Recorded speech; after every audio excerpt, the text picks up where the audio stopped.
Pour l'ADN, j'ai dit tout à l'heure, il faut avoir un concept de formation. Par exemple, prenons maintenant les clubs de première division. Ces clubs de première division, où est-ce qu'ils trouvent ces joueurs pour jouer en première division? Dans les centres de formation. Ces centres de formation, chaque centre de formation a sa façon d'éduquer le football.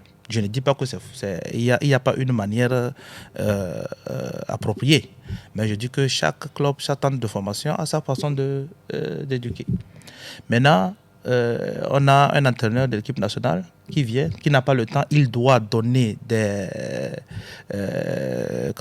il doit gagner les matchs. Il n'a pas le temps d'apprendre à ces joueurs comment est-ce ils doivent jouer, comment ils doivent faire des passes. Lui, il vient, il doit puiser en club de D1. Les D1 puisent maintenant dans les clubs, dans les centres de formation.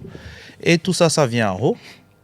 En D1, on n'a pas une qualité parce que chaque joueur a sa façon de jouer parce qu'ils ont appris dans des différents centres de formation. Et quand ils arrivent en équipe nationale, voilà, chacun a sa façon. Et voilà, donc pour moi, pour avoir un DN, il faut maintenant changer. C'est-à-dire que la direction technique, la FTF, doit maintenant avoir un concept de formation qu'on transmet maintenant à la base. La base, c'est quoi? Ce sont les centres de formation.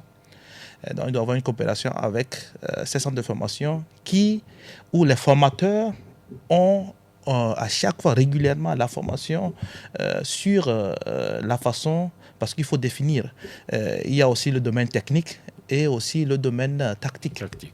Donc, le domaine technique, quels sont les thèmes techniques qu'on veut entraîner au Togo? Et quels sont les thèmes tactiques. Et dans le thème tactique, il faut répartir aux phases de jeu. On a 4 phases de jeu. Donc, on se concentre sur 4 phases de jeu. La phase de possession du ballon, la phase de perte du ballon, la phase de récupération du ballon, la phase où l'adversaire est en possession du ballon. Donc, dans ces 4 phases-là, il faut avoir des principes de jeu dans ces phases-là.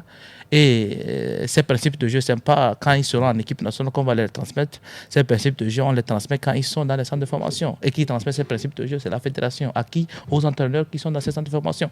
Et c'est à eux maintenant de commencer régulièrement à transmettre ces principes de jeu. Et on a parlé de 10 000 règles. Et jusqu'à 2-3 ans, on aura atteint ces 10 000 règles. Et là, c'est implémenté là-haut.